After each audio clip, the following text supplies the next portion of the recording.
আমি তোমাদের সুদীপ স্যার কথা বলছি। আশা করছি তোমরা মন দিয়ে পড়াশোনা করছো। আগের আমরা 110 পাতা 112 পাতার অঙ্কগুলো নিশ্চয়ই আমরা করে ফেলেছি। আমরা এবার চলে যাচ্ছি 113 পাতার, যেখানে আমাদের ভগ্নাংশের যোগ বিয়োগ আছে। ভগ্নাংশের যোগ আছে, তারপরে পরের পাতায় বিয়োগ আছে। তো আমরা যোগ বিয়োগ কী করে করব আমরা দেখি। 113 পাতার যে কোয়েশ্চেন আছে, একটা যোগের কাজ করি। ধরা যাক আমি একের ক্ষয়ের অঙ্কটা করছি। একের ক্ষয়ের অঙ্কটা দেখি।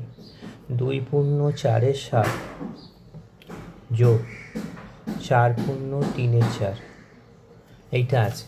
এটা কি করে আমরা যোগ করব? আমাদের কাজ হবে কি, দুরকম পদ্ধতিতে করা যায়। আগে একটা পদ্ধতি করি।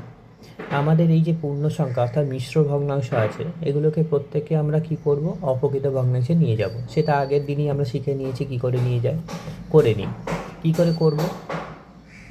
পূর্ণ সংখ্যার সঙ্গে নিচের গুণ করে ওপরটা যোগ, তাহলেই অপ্রকৃত। তাহলে 7 দুগুণে 14 আর 4-এ কত হবে? 18। তাহলে 18 7, এটা হয়ে গেল। তারপরেরটাও একই কাজ করতে হবে, যদি মিশ্র থাকে অপ্রকৃততে নিয়ে যেতে হবে। 4 4 16, 16 আর 3-এ 19, তাহলে 19-এর 4, তাহলে দুটোতেই নিয়ে এসছি। এইবার আমার কাজ হবে কি, নিচের যে সংখ্যাগুলো আছে অর্থাৎ হর, সেইগুলোর আমরা কি করতে হবে? লসাগু করতে হবে। লসাগু করে লসাগুর মানটা বের করতে হবে। কি করে করব? 7 আর 4-এর লসাগু কি হয়? 7 আর 4, এটা আমরা রাফে করে নেব। 7 আর 4-এর লসাগু করতে গেলে নিশ্চয়ই জানি এটা কোনো সংখ্যা দিয়ে, অর্থাৎ 1 ছাড়া অন্য কোনো সংখ্যা দিয়ে যাবে না। তাহলে লসাগুটা কি হবে?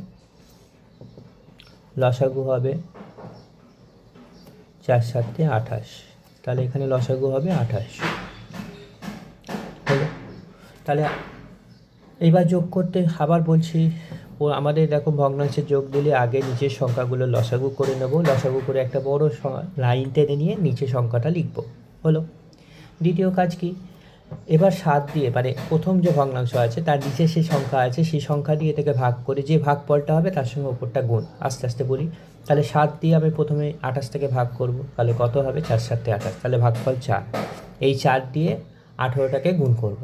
আমি বোঝার সুবিধার্থে আমি একটা গুণ চিহ্নভাবে লিখলাম। এবার মাঝখানে যোগ চিহ্ন আছে, এখানে এই প্রসঙ্গে বলে নিই, তাহলে ব্যাপারটা দুটোই শেখা হয়ে যাবে।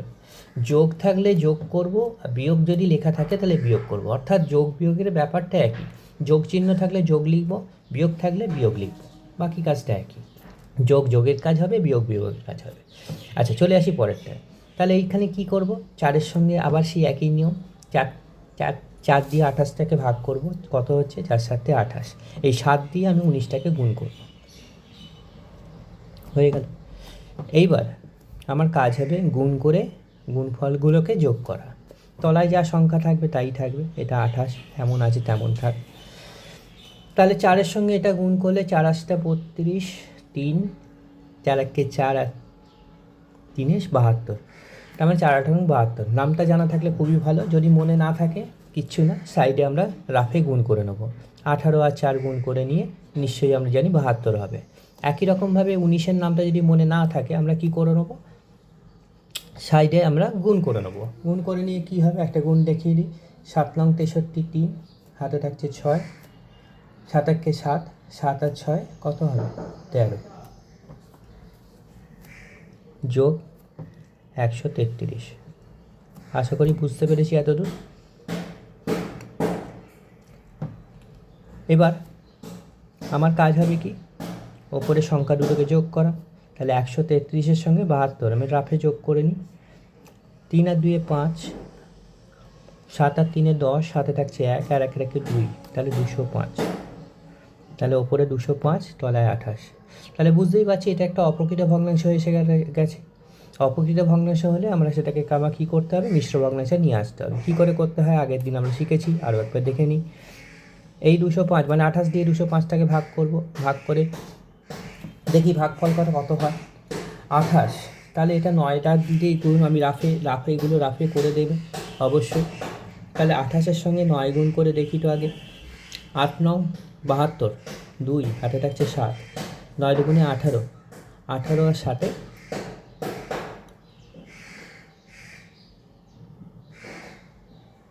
9 দুগুণে 18, 18 আর 7 কত হচ্ছে? অনেক বেশি হয়ে যাচ্ছে।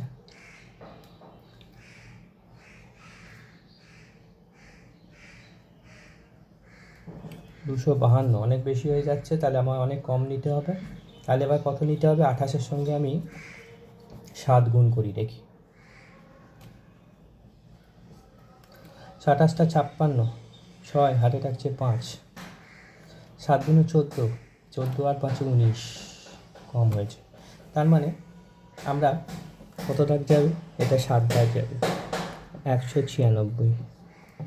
বিয়োগ করি, এটা উপরে 5 মানে 15 ধরবো, 9 দাগ, হাতে থাকছে 1, 1 আর 9 10, ওপরে 10 মিলে গেলে 0, হাতে থাকছে 1 মিলে গেল, অর্থাৎ 9 হবে ভাগশেষ। তাহলে আমরা উত্তরটা কত হবে আমি জানি, আরেকবার বলে দিই। ভাগফলটা হবে পূর্ণ সংখ্যায়, ভাগশেষটাও যাবে ওপরে, আর নিচে যাবে ভাজকটা, অর্থাৎ আমার উত্তরটা হয়ে গেল 7 পূর্ণ 9 28।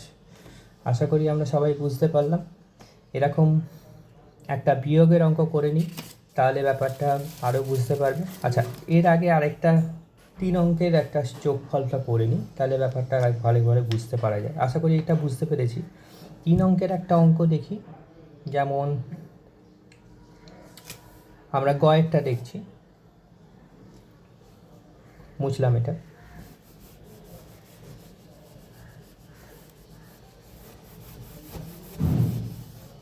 তিন অঙ্কের আরেকটা 3টে ভগ্নাংশ দেওয়া আছে, এমন একটা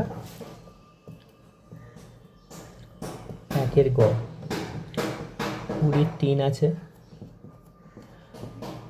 25-এর 2 আছে, আর 7-এর 6 আছে। কাজ একই। আমায় যেহেতু এখানে মিশ্র ভগ্নাংশ দেয়নি, অপরটি ভগ্নাংশই দেওয়া আছে, কোনো অসুবিধে নেই, তাহলে আমার নতুন একটা কাজ কমে গেল।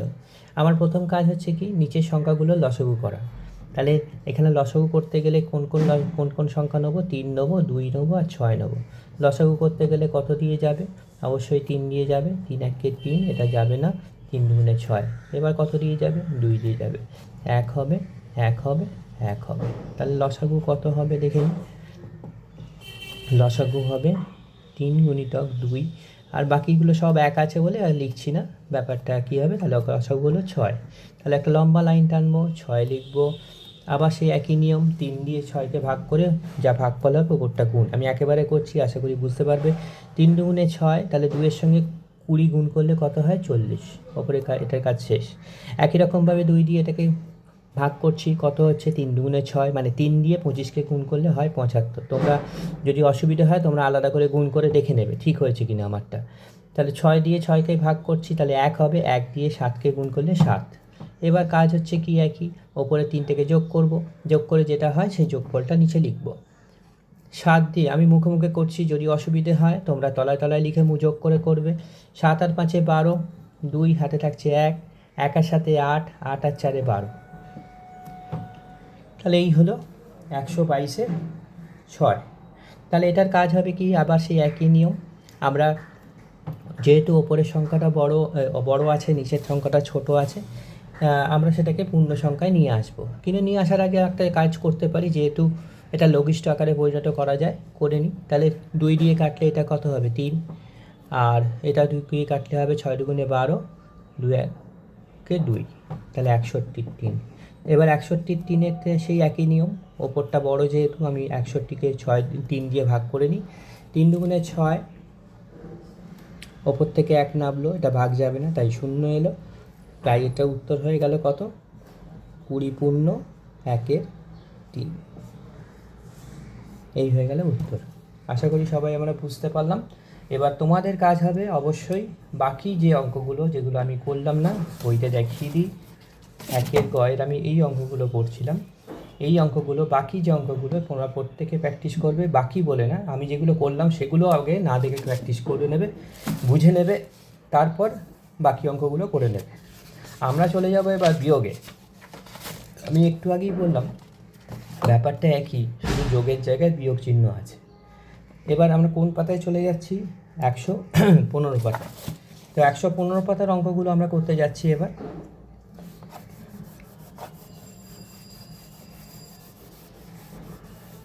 একশো 15 পাতার অঙ্কগুলো করবো আমরা। 115 পাতা 115 পাতার 3-এর অঙ্কগুলো কি আছে দেখি, একটা অঙ্ক করি। ধরো ক্ষয়ের অঙ্কটা করি। ক্ষয়ের অঙ্কটা আছে 8 বিয়োগ 1/7 এই জায়গায় একটা কথা বলি, দেখো এখানে ভগ্নাংশ আকারে কিছু লেখা নেই, শুধু একটা সংখ্যা আছে। এটা আগেও তোমাদের ক্লাসে বলেছিলাম, আরও একবার বলি, যদি কোনো সংখ্যা থাকলে সেটাকে ভগ্নাংশ রূপে লেখা যায়। কীভাবে লেখা যায়? যে কোনো সংখ্যা যদি থাকে তার তলায় আমি 1 ভাবতেই পারি, অর্থাৎ 8কে আমি 8-এর 1 ভাবতেই পারি, অর্থাৎ তলায় যদি ভগ্নাংশে 1 থাকে সেটা লিখতেও পারো, নাও লিখতে পারো, কিন্তু ভগ্নাংশ রূপে লিখলে তবে আমি যোগ বিয়োগটা করতে সুবিধা হবে, তাই করলাম। তাহলে 8-এর তলায় আমি কত লিখবো? 1 লিখবো। একই রকমভাবে এটা পূর্ণ সংখ্যায় আছে, তাই আমি এটাকে মিশ্র ভগ্নাংশ আছে তাই অপ্রকৃত ভগ্নাংশে নিয়ে যাব। তাহলে 1 দিয়ে 12কে গুণ করে 7 যোগ, তাহলে 1 দিয়ে 12 গুণলে 12, 12 আর সাথে কত হবে? 19। তাহলে 19-এর 12, এই হয়ে গেল। ব্যাস, বাকিটা কাজে একই। লসাগু করব, যোগের ক্ষেত্রে যা করেছিলাম, 1 আর 12 লসাগু হবে কত? 12। এটা নিশ্চয়ই জানি, আরেকবার বলে দিই। লসাগুর ক্ষেত্রে যদি দেখো একটা সংখ্যা 1 আছে আর অন্য একটা সংখ্যা আছে, তাহলে নতুন করে লসাগু করার দরকার নেই। যে সংখ্যাটা বড় আছে, 1 থেকে যে সংখ্যাটা বড় আছে সেটাই হবে তার লসাগু। সেহেতু 1 আর 12 আছে তাই 12 হলো লসাগু। বাকি নিয়ম একই, 1 দিয়ে 12কে ভাগ করে তারপর ওপরটা যোগ, এই গুণ, সরি। তাহলে 1 থেকে 12 গিয়ে ভাগ করলে 12 হবে। 12 8 8 12 84, এই 8 12 96 হয়ে গেল। এবার দেখো আগে যোগ ছিল, এখন বিয়োগ চিহ্ন আছে তাই আমি বিয়োগ চিহ্ন দিলাম। ব্যাপারটা একই, এখানে যোগ থাকলে যোগ চিহ্ন দিতাম, বিয়োগ আছে তাই বিয়োগ দিচ্ছি। এবার 12 দিয়ে এটাকে ভাগ করি, 12 1 12, 1 দিয়ে 19কে গুণ করলে 19। ব্যাস, বাকি কাজ এবার করতে পারবো আমি খুব সহজে। 96 থেকে 19 বিয়োগ দেবো। কী করে করব? সেই বিয়োগ করার পদ্ধতি নিশ্চয়ই বলার অপেক্ষা রাখে না। ওপরে 6 আছে, নিচে আমি মুখে মুখে করছি, তোমরা যদি অসুবিধা হয় তোমরা রাফে করে নেবে।